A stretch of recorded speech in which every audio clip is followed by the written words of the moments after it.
Good morning. Good morning. So Morning. before, literally a few seconds ago, we were having a chat about a recent book that you said is kind of shaking things up and I don't know, causing you to just relook at some things a little bit differently. Would you please share again for everyone who's going to watch? Shout out. Thank you. We love you guys. But will you reshare what is the book? And why has it caused you to start thinking about things differently? Sure. So I got to give a shout out to Bull for putting me onto this book. He is an ag teacher and he's been on his personal development journey, and he's like, dude, you got to read this fucking book. It's the real deal. Anyways, it's a book by Napoleon Hill, who wrote Think and Grow Rich back in the 20s or 30s, long time ago. But he wrote this book back in like 1938, and it wasn't published until 2011 because of the controversy behind it, which I find interesting. Anyways, synopsis of the book: it's a conversation, and he leaves it up for judgment. And I know a lot of people are religious, spiritual, whatever, what have you. He's like, I don't know if it was a fixture in my imagination or if it was a real conversation, but he had a Q&A with the devil, and the whole, I guess, situation with it was the devil had to answer these things honestly. And so whatever question he asked, he had to get a thorough, honest answer from the devil. The devil's biggest tactic, and the thing that he uses to manipulate the minds of what in the book he calls 98% of the human population. I would say that number is probably more now than it was in 1938. The thing he uses, his biggest trick, is fear. Fear of poverty, fear of, losing it all, fear of all of these different components. And when that fear sets in, that allows him, again, through this book and his answers, to get into your mind and manipulate every decision that you make, everything that you do. And after so long, if you don't have the ability to think for yourself and fight that off, then he takes over and there's no way out. And so, talking about fear, that's a scary fucking thought, just thinking about getting kind of beyond the point of no return with that. But I believe that it takes a lot to get somebody to that point. And I feel that essentially the control to the ability to take control of your mind and put those good thoughts in your mind starts with habits and things like that we talked about before, to allow you to overcome the fears that he's instilling in your mind, that manipulation piece, and begin pushing against that, right? And working towards the other side, which is going to allow you to see the success that you're looking for in your life. Yeah. God. Hey. I'm literally gonna get the audiobook or order it on Amazon today. It just ties in. It ties into not just the stuff that obviously you and I are kind of predisposed to being into, but then thinking about it from a coaching perspective too, and conversations that I've had with clients just this last week, that it checks out so hard. And then I start thinking about this bigger issue and conversation that we've started to address a little bit specific with ag educators, and sort of like their state of the association, if you will, and challenges with the experience of ag teachers that are in it, challenges with that really sharp, what's the word? What's the A word? Where they're leaving? Attrition rate? There we go. It's like, not articulation. We're not articulating the attrition rate, right? That huge drop off. When you connect, right, the things that we're seeing happening in the profession with now what we're kind of starting to talk about with some of these key pillars of fear, for me, it starts to check out. You start to see this formula coming together. And so today I want to maybe share with everybody the 5 pillars that we've talked about. And I don't know, we'll see where this takes us. I already have kind of an idea of some connections that we'll be able to make, but per our conversation this morning, the pillars that you shared for fear, right? That those break down into kind of 5 categories. 1 being failure, so fear of failure. 2, judgment. 3, feeling of inadequacy. 4, speaking up or the need to speak up about something. And then number 5, actually having to make a freaking decision. And there's some fun things called FOMO and JOMO that fit under there that we're going to talk about too. So I don't know, we'll just start at the top and go through. But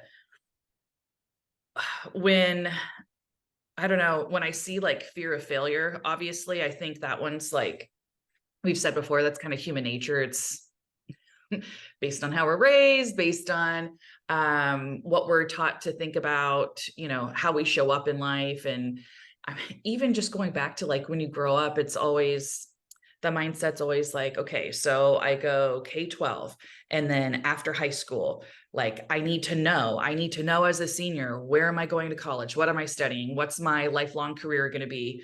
And just woven in there, the way that we used to teach to the test, right? If you failed the test or didn't score high enough, fear of failure is just built into so many different facets of our life, I think, that then when you go from those childhood or like kid level fears, and now all of a sudden you wake up and you're, 34, 38, mid 50s, right? If you're an adult and you've never built a skill set that allows you to A, identify your fear, and then B, work through it.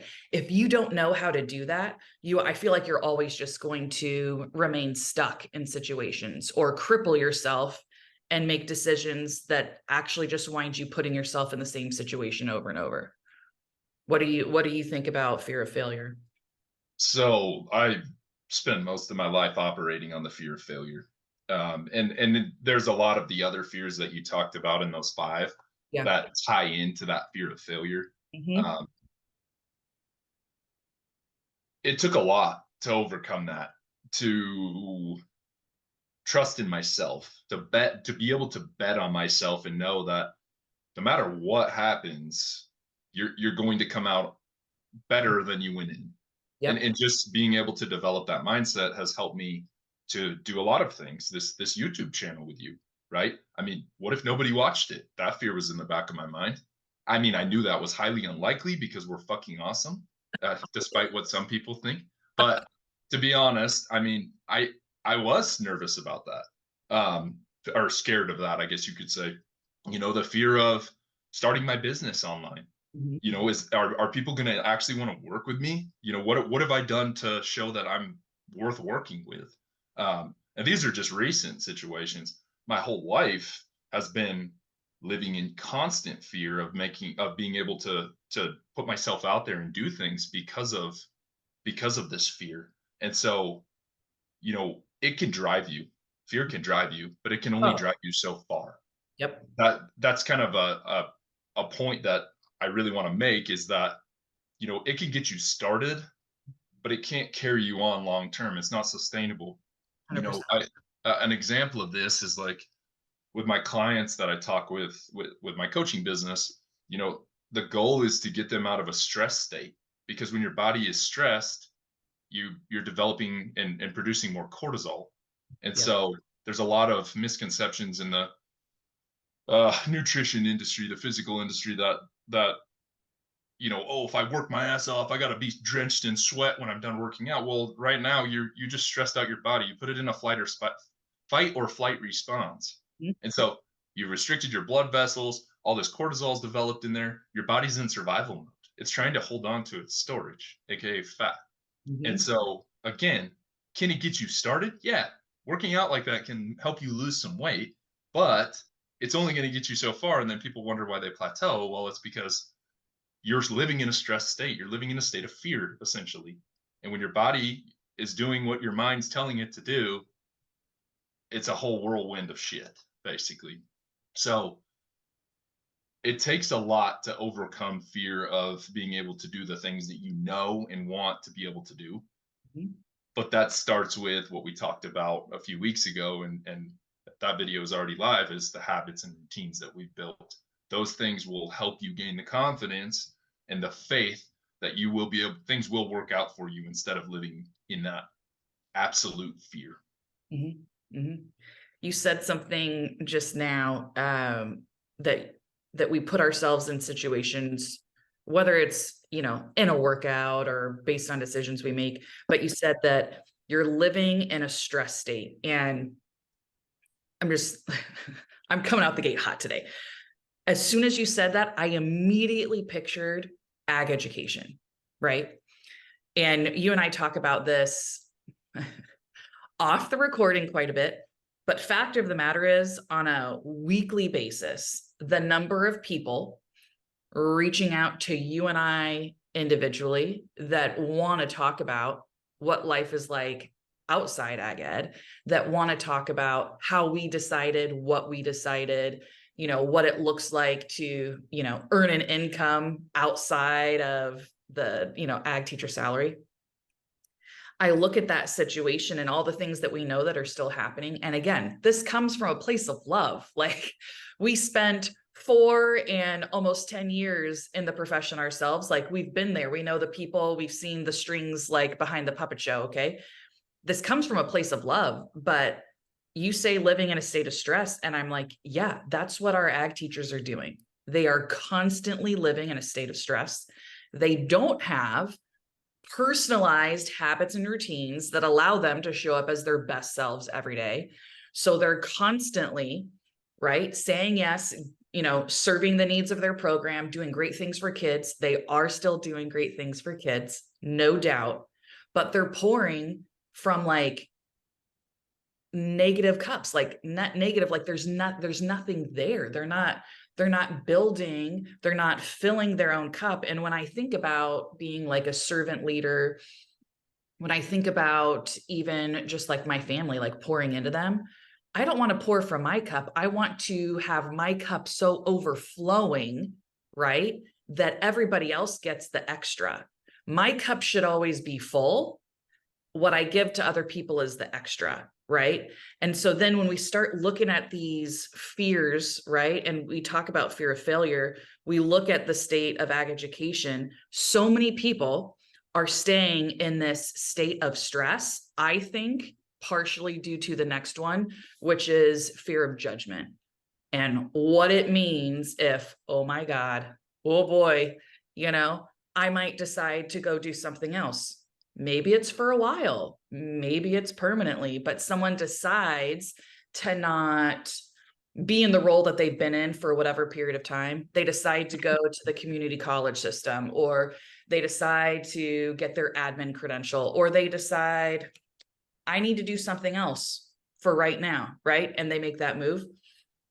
The number of people that are reaching out from a place of stress and feeling stuck, and at the same time had a conversation with a friend recently going through like some similar questions with themselves, but then talking about, well, but Colleen, but if I leave, like nothing I'm looking into right now is going to pay me as much as my current school district. Okay. Like, case in point, when I made the decision that I was going to leave, and I know everyone's situation is different, but I'm just going to put it all on the table. When I decided that I was leaving and I had that conversation with my husband, and I literally said on the couch, what would you tell me if I told you I need to not go back next year? And he said, fuck yeah. Right. I left without having something that was guaranteed to replace that salary. You know what that meant? It meant I was going to have to show up a little bit different. It meant but this actually excited me, I now am in charge of what I earn. It's based on my effort, my work. If I want to earn the same amount per month that I was getting for my salary, I can do that. It takes a different type of effort. The work that I do is different. It's not me showing up at school at a certain time, teaching exactly what I'm told I'm allowed to teach, putting up with all of the other like bureaucratic BS, like with the school system. It's not that, it's different. But I think that fear of judgment, at least in this profession, keeps a lot of people stuck. because they're so afraid of what somebody else is going to think or say. Mhm. Oh, absolutely. And we we operate based on other people's opinions of us, and we talked about that last week. It's so easy to make decisions based off of what's going to appease everybody around you. Yep. This is your The life. vote. Right? This is your life. And as far as we know, or I know at least, you only get one chance at this thing. And I have to remind myself of that. Don't act like I'm not acting like I have this figured out, because I sure shit don't. I struggle with this every day. Yeah. But that fear piece of being judged based on the decisions that are best for you is one of the most difficult things to go through as a person. And sometimes as ag teachers, you're going through it daily. I Yeah. mean, what is my administration going to think if I do this? What's the community going to think if I do this? What are the parents going to think if I do this? The students, typically, I think there's a little bit more confidence with the students because it's your class and you're comfortable in your class, and that. I mean, especially if you've been doing it for a couple years, like the curriculum that I have and I've built and kind of manipulated for the better, um, is sound. It's going to be effective. So my students are going to get something out of me. But everything external to the classroom falls into that category of judgment in a lot of ways. Well, I want to put on again, talked about this before. I want to put on a workshop for small engines or whatever. Who's going to come to it? Why would they listen to me? I've only been doing this for 2 years. Some of these people that are going to come to this workshop have been doing it for 20 years, and they're just going to sit there and be like, what the fuck is Cory talking about? He has no idea what he's talking about. And so being able to overcome that Yeah. is one of the hardest things that we as people can do. And I'll give you one more example, and this one doesn't sit well with people, but the reason I am no longer a teacher is because the district wanted me to take something that I didn't want to take. I didn't believe in it. In side note, if you believed in it, perfect. You should have taken it. But I didn't. And so I didn't take it. However, I was subject to judgment with that. Yeah. The district thought I was an idiot. Other people were like, Cory, what are you doing? You're giving up your dream job. You're giving up good money.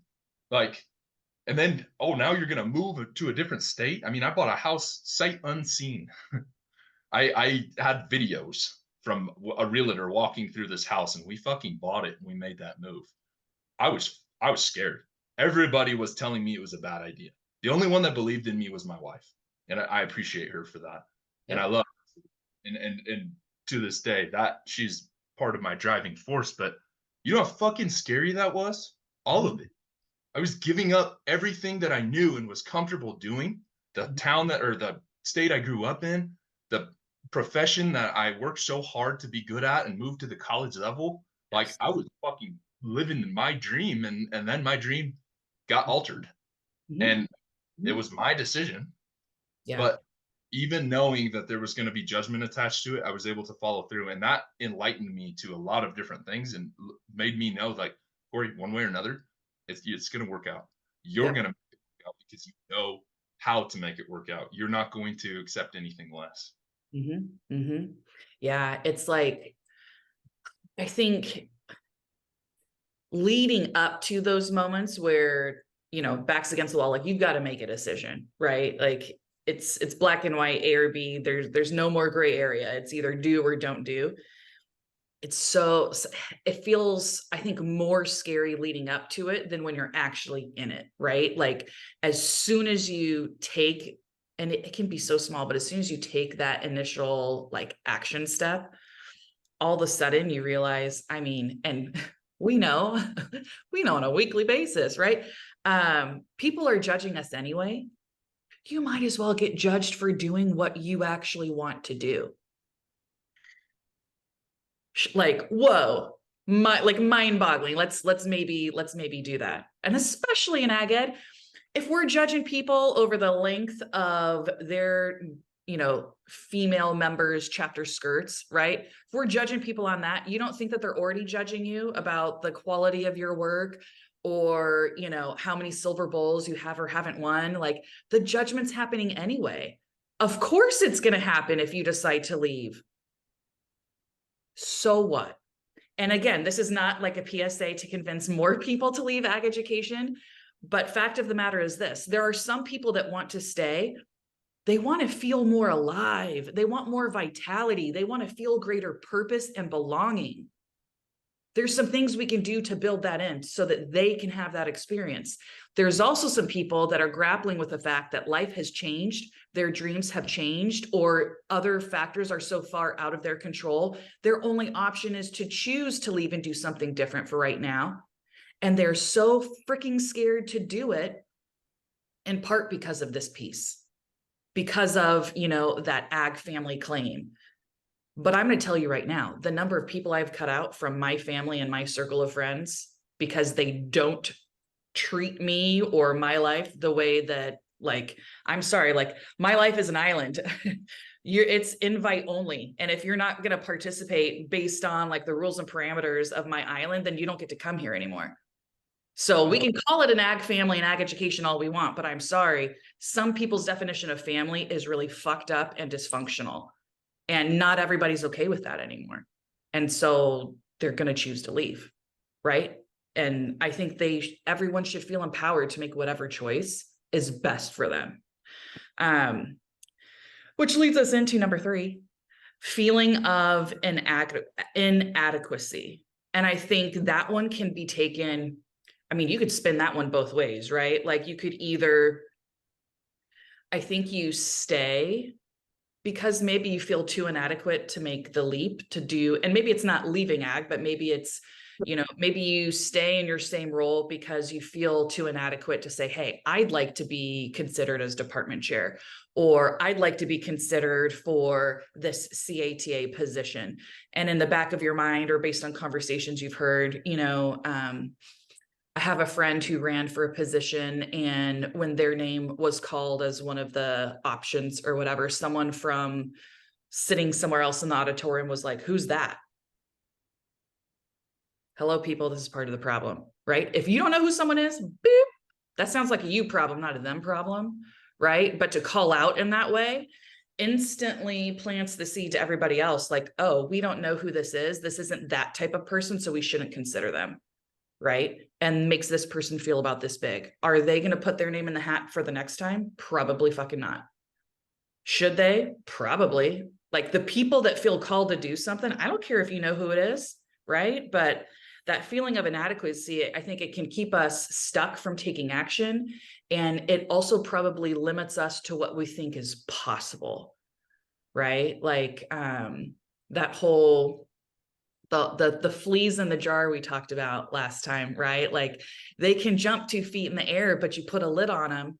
And even once that lid's off, like if they're used to only jumping 6 inches, they're never going to hop out of the jar, right? Because they've got that, not that they have a belief, but if we're the fleas in the jar, we start to convince ourselves that we really are inadequate. And then even when we get these dreams, hopes, desires, or an idea, we don't take action.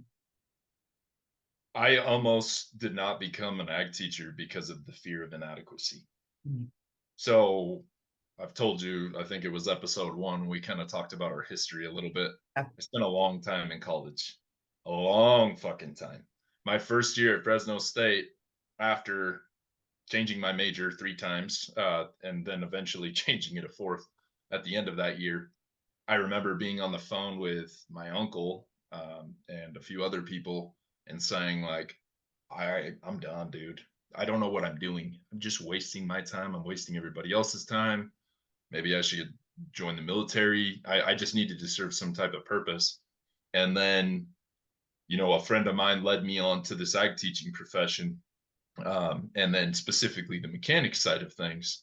And so, I was excited about it. We talked about it kind of off camera earlier, where that uneducated optimism, Yeah. like, oh yeah, I could do this. That'll be cool. And then like you get into it and then you get some educated pessimism, like, fuck, this is going to be hard. Well, I mean, both were true. Yeah. Anyway, I get into it and start taking mech classes at Fresno State, and they were incredible classes. I met people that I still talk to today that still work in the profession, and they're awesome human beings. But even though my dad is an agricultural tech service technician and is a fucking gangster at what he does, he kept me away from that stuff. So I literally had to learn everything from ground zero. And that feeling of not knowing anything, that was already a fear in my mind. But I was still in college. I was protected by that. Well, that's my future problem, right? And so, no shit, right before I was kind of done with the actual bachelor's degree portion of ag education with an emphasis in mechanics, I was on the cusp of quitting. I was I didn't think I was going to be able to share that information, learn enough, know enough to teach students. I thought they were going to call me out on my bullshit, that they were going to know that I didn't know anything, that all the other teachers in the industry looking to hire or districts looking to hire were going to know that I didn't know a fucking thing. Mm. And I was like, man, I'm inadequate. I'm not going to make it. There's no way. These other people around me, they come from a mechanic background, or they had ag mechanics classes in high school, or competed in ag mechanics or small engines. I mean, they were studs. And here's me, who's literally learning from ground zero. Like, there's no way I'm going to make it in this profession. Fast forward 5 years, and 3 years into my high school teaching career, I got an opportunity to go to the college level, and that fear of inadequacy came back Mhm. because I had built confidence teaching at the high school level. But now, this whole college situation, again, my dream job, and I'm like, I don't know if I'm good enough to teach there. Maybe I need another like 7, 8 years before I'm ready. Well, the opportunity was now, and it's do or don't. And they hired me, and I think I did a pretty good job there. And so Yeah. And that isn't that something? Because it's like everything becomes figure outable once you make a decision. Like once you start taking action, right? Like we can get lost in the research phase and that educated pessimism. So many people lose themselves at that point because they're like, oh, I need to have all the answers before I get started. Mhm. And no, I mean, maybe there's a threshold, maybe there's a degree like required for what it is that you're doing. But as soon as you stepped into it, as soon as you said yes, as soon as you took that action, you started to figure it the fuck out, you know? Well, and I mean, you could put that into anything. Like, Yeah. we all want to just skip out on the process and Mhm. be at that step that we think we should be at. Well, what makes us so special? What makes me so special? Like, my online coaching business. Yeah. Like, I in my eyes, I should be making $10,000 a month right now. Right. Yeah. I just started it a month and a half, 2 months ago, and it's like, yeah, like, dude, this is part of the journey. This is part of the process. But that fear of not being adequate enough and not getting to that point, like, I'm gonna come up short, is in the back of my mind. But what I've had to convince myself is like, this is part of the process, dude. People that win the lottery fucking lose that money because Yep. they didn't earn that money. They didn't have a process of getting there. But these moguls, these entrepreneurs who are millionaires or billionaires, they've gotten there. They've Mhm. they've done the work. They've overcome those fears of inadequacy and realized they were fucking inadequate out the gate. But through hard work, through commitment, through dedication to the craft, they learned. And then once they got there, some of them lost it all, but they Uh-huh. knew how to get it back. That's Exactly. so That important. part. That's Yep. so important. 100%. Let's see. Number 4, and I warned you, this one I get spicy about too. Number 4 is speaking up. In terms of fears, right? That there is this inherent fear for some people to speak up, or that they don't know how, or probably, let's be honest, there's judgment woven in there also, that when they speak up about something, they're going to be judged. Yeah, I don't want to I don't want to start this one because I'll be on my TED Talk for like, I don't know, 2 hours. Why do you think, because I have my own bias, why do you think people have a fear of speaking up? It's like we've talked about before. It's the old way. If you don't know anything, this is the way we've always done it. This is how things go. This is the profession and kind of the guidelines for it. Stay in your fucking lane. And so people are terrified to speak up, especially to older teachers. Now, I do know that there are some younger teachers who kind of step out of bounds a little too far. Like, well, I'm the greatest thing that ever happened. I'm like, well, motherfucker, like, maybe you're not. Like sit down and maybe listen a little bit and learn some things before you go that far. But Perfect. myself, I'll use me as an example again. Like coming in, I just stayed in my lane. I was terrified to speak up because I was teaching, I taught in two programs right out of the gate, being Central and Madera, that had established teachers that were very good at what they did. Some of them very good mentors and friends to me still. But that was like, okay, Cory, this is your time to learn because you're getting an opportunity to learn from these people. And fortunately for me, I actually got to initial student teach at Central and learn from a lot of those people in during that experience. So for me, my first year, I was just kind of like a sponge trying to take it all in.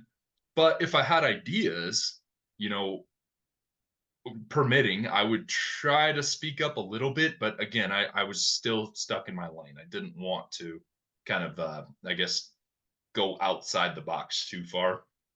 As I gained confidence, I started to speak up, and you catch backlash with that sometimes. You just do.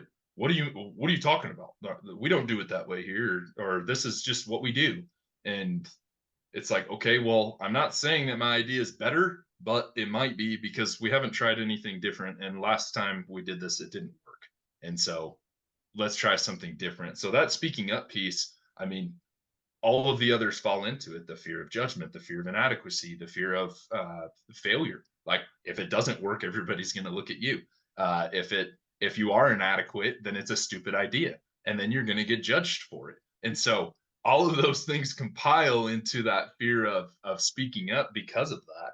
And so I think that as this ag education profession community moves forward with a growth mindset, Mm, I think they need to be more accepting of those who speak up, and those younger folks who are in the profession who come with different ideas need to be more willing to speak up and say, what if we did this? Or what if we tried it this way? Or hey, that didn't work. So can we do something different?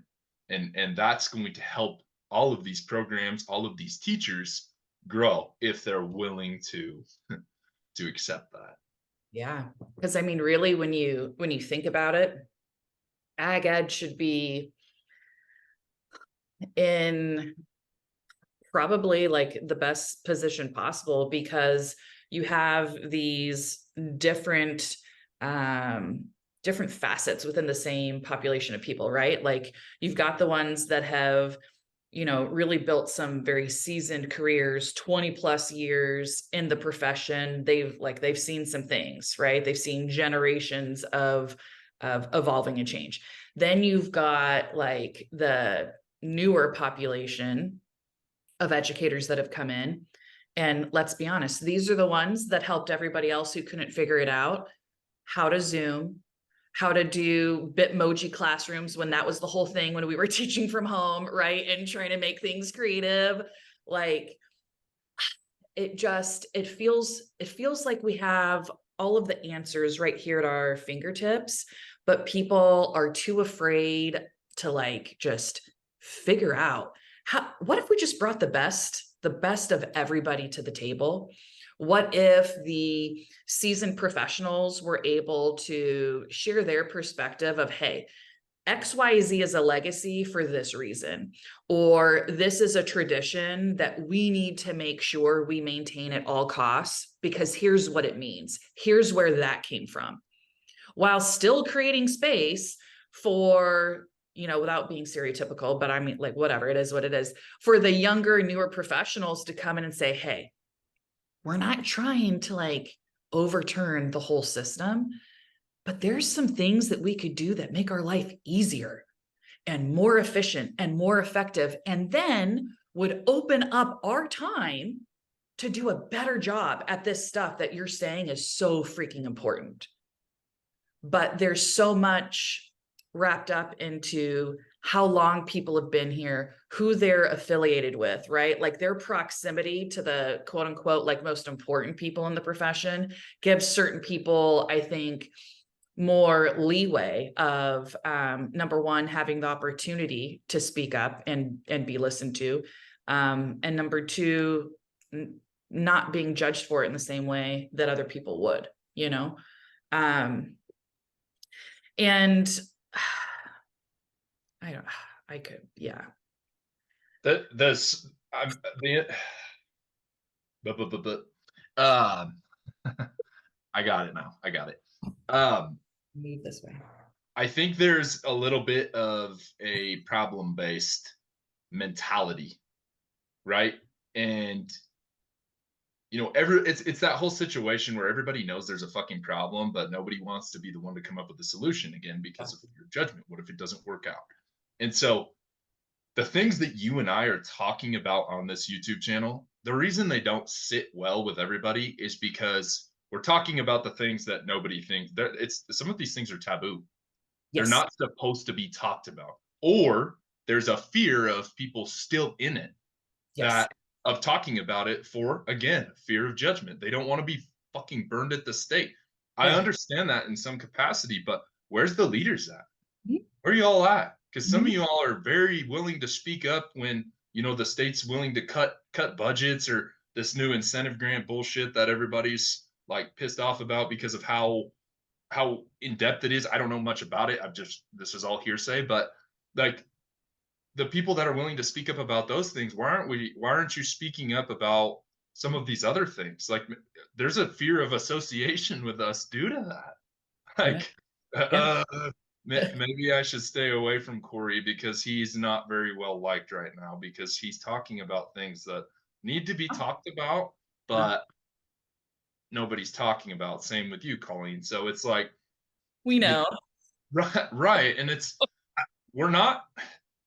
Don't get me wrong here. The intention isn't to hate on you all, but the intention Oh, is to inspire some of you to realize, like, if you want this thing to grow, if you really want to be a yeah. leader and leave a legacy within this fucking profession, then speak up. Mhm. Do it. Be the Because, person that can influence others. yeah. We're trying to do here, and some people are resistant to it, and that's fine because that's just their mentality. But if you want to keep young teachers in this profession, then things have to change. And Mhm. this fear of speaking up, this fear of being associated with those who do, Mhm. I could take it on a whole nother level. I know. I'm gonna Well, shut and up. Go ahead. what does it say that, like, we have no stake in the game? I mean, I told you this before we started, and it's not like a woohoo, like, go Colleen, but I have no intention of coming back, right? Like, and it's not because AGAD's bad, it's not because of certain people or whatever. No, like, I'm finding my path right now, you know, and I'm so grateful for the time that I got to spend in the classroom because it led me here. But what does it say? What does it say that it's two people who are not remotely like involved with the classroom at all right now? It's us on here. It's us talking about it. We have no stake in the game. Right. We like, honestly, like, you and I could have created a YouTube channel about just about anything because I mean, there are like several topics that I feel like we have in common, and we do kind of bring them under the umbrella here. But I think that speaks volumes that and we're not disgruntled. We're not trying to like burn down the system and like raise all hell. Yeah, it's not anarchy here. No, it's more like, dude, we figured some stuff out, and we would love to pay it forward to the people that are trying to stay and make the profession what I think everybody has always hoped that it would be, that some people remember it being.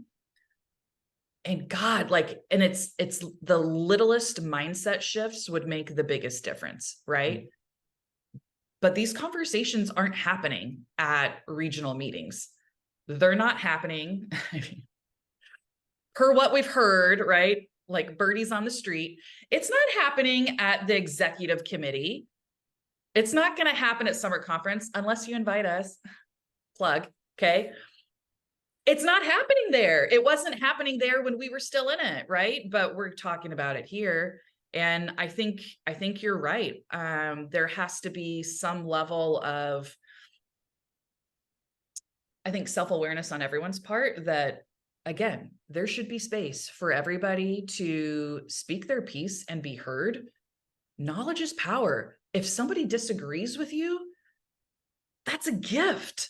Let's talk about it. What is it that I'm not seeing? Instead of coming from a place of, oh my God, I can't believe that jackass thinks that way. Like, what an idiot. They don't know XYZ.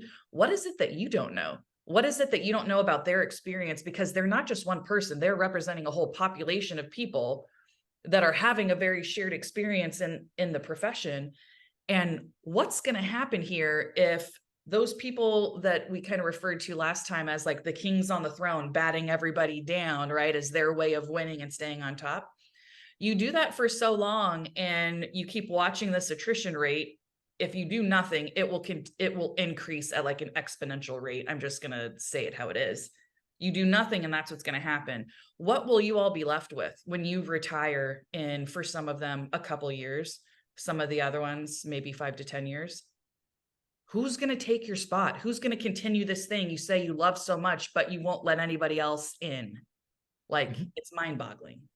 So that's the part that we keep kind of coming full circle with back to this is, and I can't speak on your behalf, Colleen, but for myself, if I was still in the profession, getting to the point where I am today mentally through physical efforts, through doing this personal development piece, it's Yes. helped me overcome those fears and understand what it takes to actually grow, not only as a person, but to help the people around me grow, right?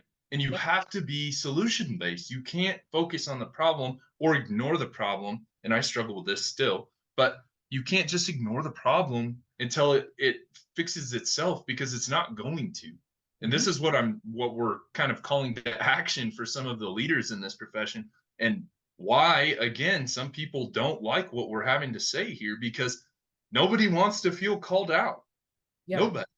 They're scared of being called out, and then it makes them angry, and then they hate you. Well, instead of getting called out, why can't these conversations happen on the local level? Why does Right. it have to take two people who are no longer in this to ignite this thing? Because the intention with this, besides helping people get to that personal development and achieve the success in their life, more importantly in this profession, is to help the profession that we once loved and actually worked in. Like, we understand it. I get it. But somebody's got to do something about it. And here we are. The best, there have been a lot of lessons I've learned in this last year in particular, because I went, like you said, deep into the personal development piece. One of the biggest lessons I've learned is to face that failure head on and to really see it as a gift, because it is. Instead of failure being something that, oh, like I didn't get that, I didn't win that, I didn't earn whatever. For me now, it's turned into, okay, this is an opportunity for growth. Where can I grow? How can I grow? What can I take from this failure? What can I go now develop and get better at?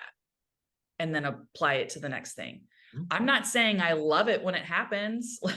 I would rather like meet every goal that I set for myself the first time. And I kind of bounce back and forth between like personal development stuff. I also really like Joyce Meyer when I'm trying to get like my God girl vibe on sometimes. And I like her approach with some things. But she said in one of her sermons once something about if you feel like if you feel like you're having to learn the same lesson over and over, like, don't you think it's because you never really learned it in the first place? And I'm like, okay, note to self. If I want to stop going through the same type of struggle or having to relearn this lesson over and over, like, let's just dig into it. Let's just face the thing head on. Whatever the fear is, whatever the failure is, face it, take that growth opportunity from it, and then you don't have to keep like struggling through. And I think so much about ag education and the hierarchy and this kind of gap in communication and being heard. And if we want to stop going through that cycle, like, we got to start talking different, got to start thinking about, instead of taking it as, I mean, yes, we are calling people out and we're calling people to action. At the same time, it doesn't have to be a personal assault on you. it could just be like, dang, okay, how can I be better?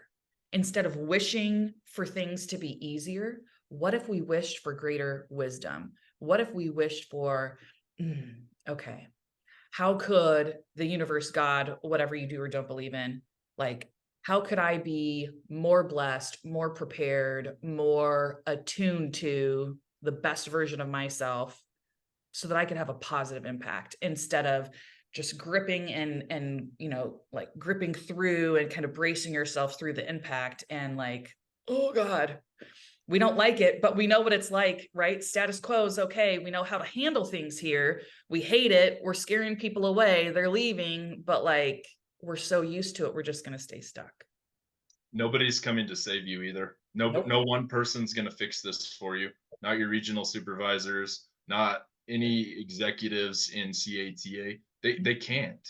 No. It takes the community, strength in numbers, and if a few people make that decision to start speaking up and be that person, be those leaders that are called to action, then you will watch this profession, this organization grow Yeah. exponentially, and you will see that attrition rate go up. And that's not a like prediction. That's fact. Mhm. Straight up. That's fact. You have to find what works, and you find what works through action. Mhm. The last one on our list is the fear of making decisions. And then I put under it our FOMO JOMO alliteration. Um, and it's true though. And I remember feeling this way when I was at the point of, do I stay or do I go? And there was that kind of like burning acid feeling in my gut on like a daily basis, and I would see certain people or be in different situations and it would feel like my blood was like heating up like in my veins, not out of anger, but just like that discomfort of, oh, like, what am I doing? Like, how do I know? When am I going to know for sure? Right. And the moments before making the decision and then communicating that with my department, communicating that with the people that my decision was going to affect, leading up to that was so freaking horrible. And there were two like key moments for me, that like just everything kind of fell into place and made sense. First of which is what I already mentioned, that moment on the couch with my husband saying like, what would you say if I told you like this is this is what I need to have happen? And he's what I call a little mensch, we're gonna keep him around for the long haul. I'm so grateful for his support in this whole thing. That was moment number one, when without any doubt, any hesitation, he was like, fuck yeah, let's do it. You're gonna be great at whatever it is. Total support, and he'd already seen, but this is the thing, he'd already seen me like making the change. I had already, for me, it started like we've talked about before, taking care of myself. He'd already seen me working out. He'd already seen me like changing how I was eating. He saw me changing like how I was spending my time when I wasn't teaching. We were already talking about ways that we wanted our family life to start looking different, like post COVID. So there had already been like that change happening. So I think I gave him even more reason to trust what I was going to do and to have faith in what I was going to do. The second moment for me is when I sat down with my department chair to have that conversation and say, hey, here's the situation, here's the decision that I've made and why. And right as it was starting, that same feeling of like burning awfulness, right? And as soon as the words came out of my mouth, it was almost like my soul left my body. I was like tingly and happy all over. Um, but it's because I made a decision, Mhm. right? It wasn't whether or not it was right or wrong. I knew that it was the right decision for me and my family. It was no longer about what that person was going to think or say. The conversation in that moment went really well. But I made a decision. wasn't just sitting in it anymore. The sitting in it is horrible. And I know that there are so many people sitting in that, like that disgust, because they don't know what to do, or they know what to do, but they're afraid. They're afraid to do it for all the reasons that we've talked about. And Brendan Burchard, in one of his like daily fires that I listened to recently, he was teaching on this concept of delay equals decay, right? The longer you wait to take action on something, the longer you wait to speak up, the longer you wait to put your name in the hat for whatever it is, right? The longer you wait, the more your fire, your self-belief, your confidence, your passion, even your skill set to a certain extent, the longer you wait, the more that begins to decay. And then the more activation energy it's going to take when you finally decide to make a decision, right? It's like you're at the race line and you're kind of debating, okay, am I gonna do this sprint right now, right? And then everyone else is like, I don't know what you call it when they jack their feet back up on that thing. I could not do that. I would eat shit. I would be so scared when they shoot the gun. I would literally like trip and like skin my face. Okay, but everyone else is getting set up in their little feet stands or whatever. Meanwhile, you're delaying and you're second guessing yourself, and you're literally it's like walking backwards away from the start line.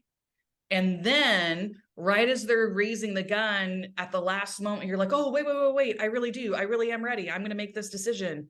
It's like, you've got to take action. There's no way around it. And there's so many different, I could ramble. There's so many different life experiences, even outside ag ed, that I remember waiting years. I mean, I've waited years on certain decisions.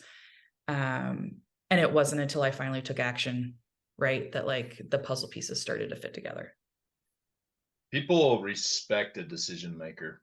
Mm-hmm. Like, go left, go right, whatever. It could be the wrong decision. I don't think there's really such thing as a wrong decision in most situations, Yeah. but just make a decision and go with it, because one way or another, it's going to work out the way it's supposed to work out. I mean, I've had to make big decisions, especially when I was teaching. Like, I was fortunate enough to get hired by Central High School mid-year. And it was a great experience. It was a great opportunity. I was teaching small engines and diesels. And then I had this opportunity to go to Madera. And when I was offered the position, I asked for 24 hours to talk it over with my family and figure out what was going to be good for me at that time. I called like 10 people. What do you think I should do? What do you think I should do?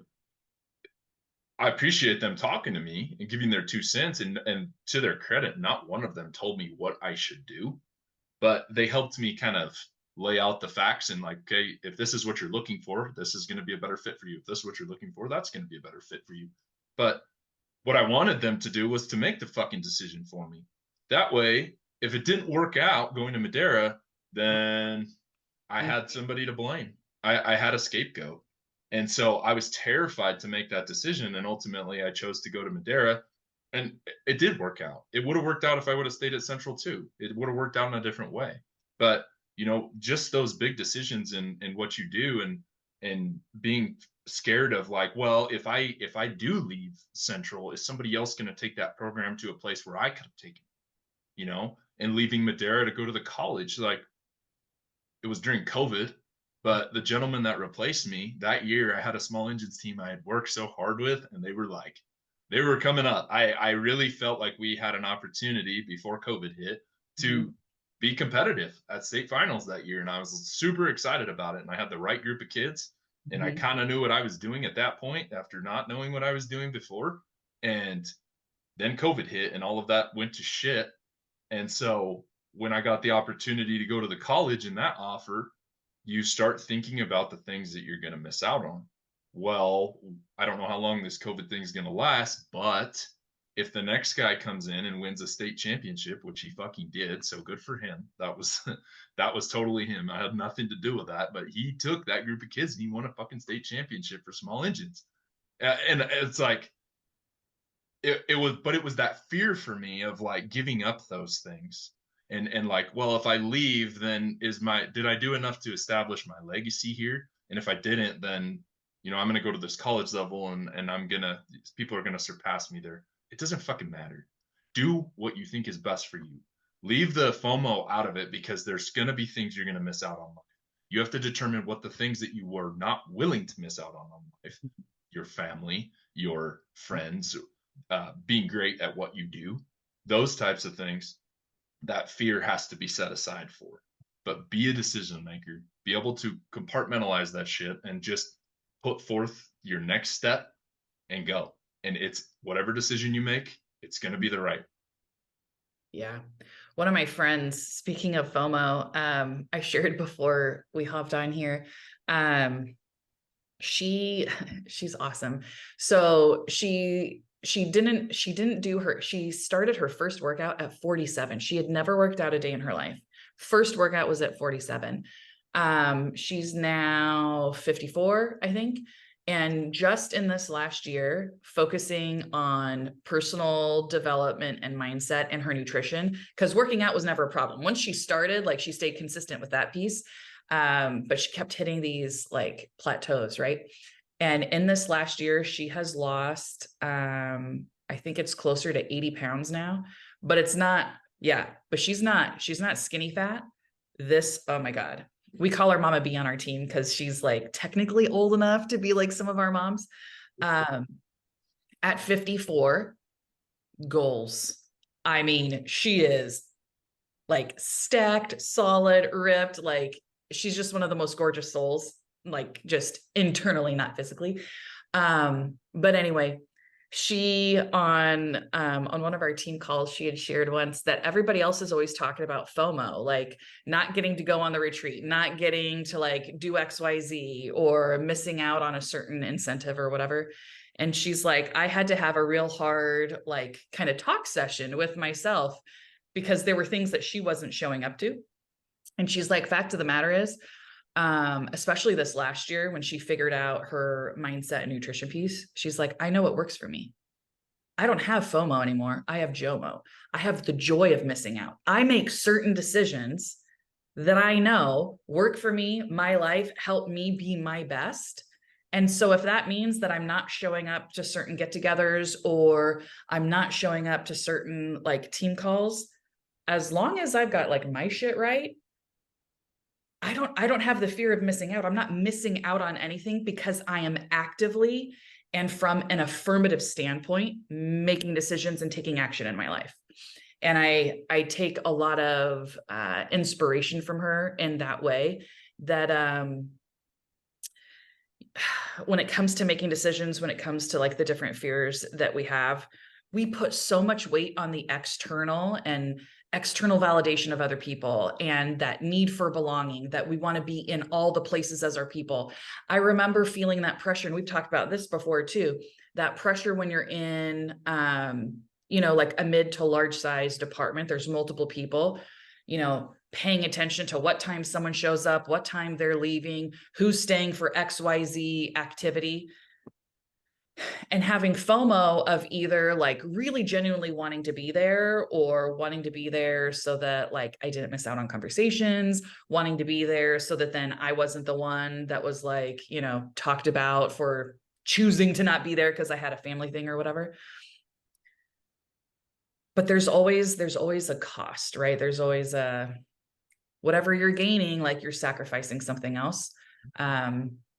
And if I could go back, I don't have any regrets, but there are very few things that if I could know then what I know now, I would have prioritized JOMO over the FOMO. I would have prioritized and felt more empowered to make the decisions that I knew were in alignment for me, and let go of the attachment to other people's judgments, feeling inadequate, even around my people, all the fears that we talked about, for me, like kind of get sucked up into there. But yeah, you've got to take action. And I think when you spend enough time, and it can be minutes, right? It could be during your commute to work. It could be For us, like both of us tend to do like some of our personal development in the shower, but like you can stack your habits. The point is you can stack your habits so that it's not taking,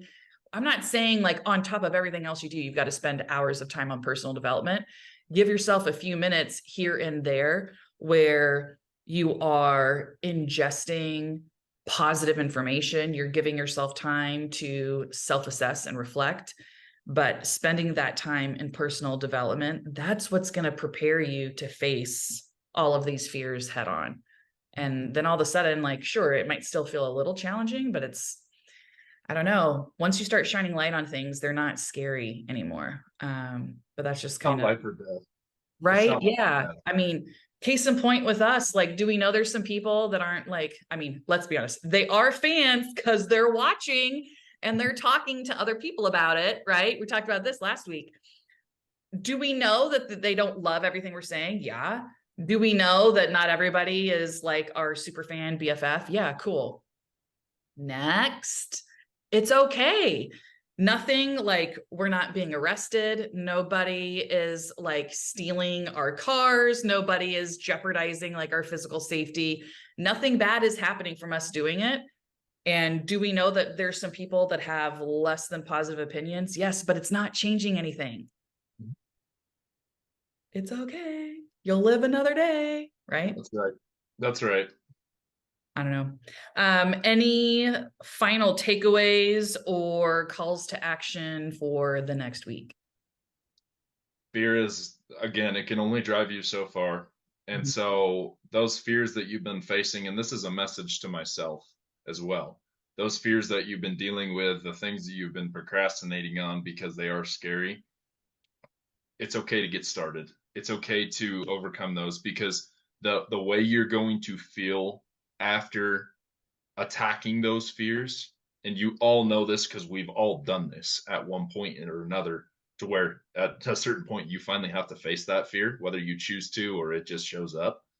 One way or another, you're going to have to face it. And if you choose to face it, the sooner the better, and just get through it and attack it, you know you will feel better than the alternative of you just putting it off another day. That's what creates anxiety, and it makes these fears even worse. And then they all compile into that big old hypothetical mountain that we're trying to move. It's all interrelated. And so this week, think of something that you've been scared of doing and fucking do it. And be intentional in doing it. Make it a priority and go get some. I love that. Thank you, sir. I don't even want to say anything after that. So you heard it from Cory's mouth. Go do it. Go get some. And while you're doing that, go ahead and share this or your favorite episode with a friend. Go ahead, subscribe to the channel so you get notified every time that we've got a new episode. Like it. Feel free to comment below. And if ever you've got suggestions of hot topics that you would like us to address, share those with us, and you just might have your question or your topic featured on an upcoming episode. Appreciate it all.